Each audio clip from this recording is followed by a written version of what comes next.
So hello everyone, my name is Raj Malvi. Our today's topic is confusion matrix. So let's go to my blog. Confusion matrix. A confusion matrix is a performance evaluation tool used in classification problems in machine learning. So confusion matrix एक tool है जो problems को classify करने में use होता है in the machine learning. It help us to understand how well a model is predicting actual cases.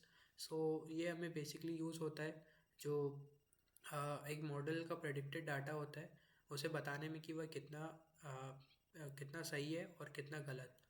और then unlike accuracy alone, a confusion matrix gives a detailed breakdown of correct or incorrect prediction.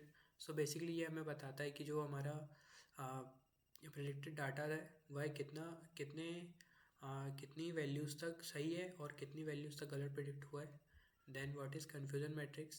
A confusion matrix is it's a table with four outcomes based on predicted and actual cases.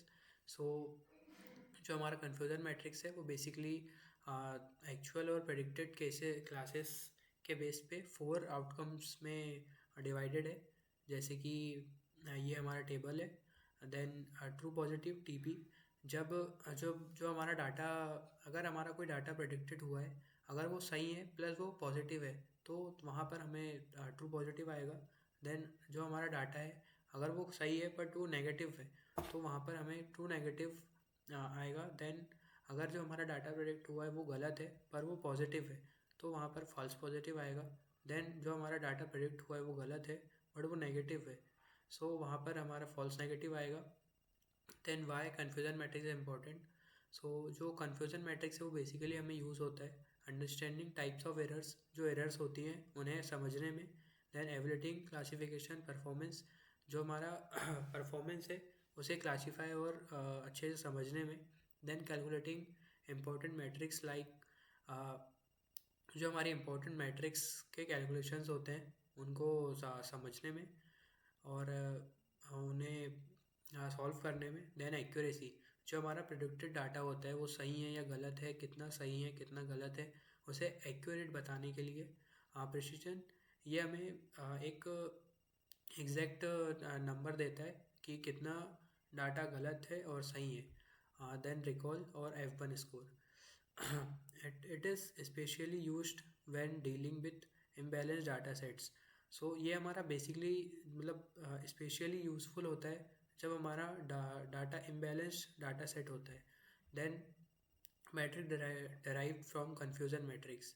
So basically जो हमारा data होता है वो इस फॉर्मूले के base पे show करता है कि डाटा कितना करेक्ट है और इनकरेक्ट है.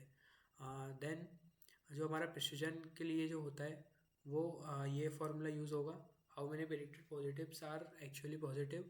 देन ये हमारा सेकेंड फार्मूला होगा, how many actual positives are correctly predicted. ये हमारे सही प्रेडिक्शन को बताने के लिए ये यूज़ होगा.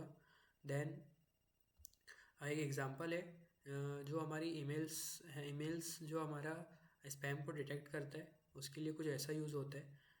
जब हमारा स्पैम करेक्टली डिटेक्ट हो जाता है देन वहाँ पे हमें ट्रू पॉजिटिव आता है. Then normal email correctly identified, जो हमारे नॉर्मल ईमेल्स होती हैं वो एकदम आइडेंटिफाइड हो जाती हैं. देन वहाँ पे TN ट्रू नेगेटिव आता है. Then normal emails marked as spam, जो हमारी स्पैम हो गई होती हैं ईमेल्स वहाँ पर फॉल्स पॉजिटिव आता है. देन स्पैम ईमेल मिस्ड, अगर कोई ईमेल्स स्पैम मिस्ड हो जाता है तो वहाँ पे फॉल्स नेगेटिव आता है. देन एडवांटेजेस देख लेंगे. Gives detail insight into model performance, जो हमारी मॉडल परफॉर्मेंस होती है उसमें डिटेल्ड में इंसाइट्स प्रोवाइड करता है. Then works well for binary and multi class clarification. So हमारा जो कन्फ्यूजन मैट्रिक्स है वो बहुत अच्छा वर्क करता है बाइनरी और मल्टी क्लास क्लासिफिकेशन में. Then also it helps identify where the model is going wrong. जो हमारा मॉडल रहेगा वो कहाँ से एक गलत डायरेक्शन में जाएगा या जा रहा है वो एक वेल तरीके से आइडेंटिफाई करता है. देन ये हमारा कंक्लूज़न है. So thanks, this is done.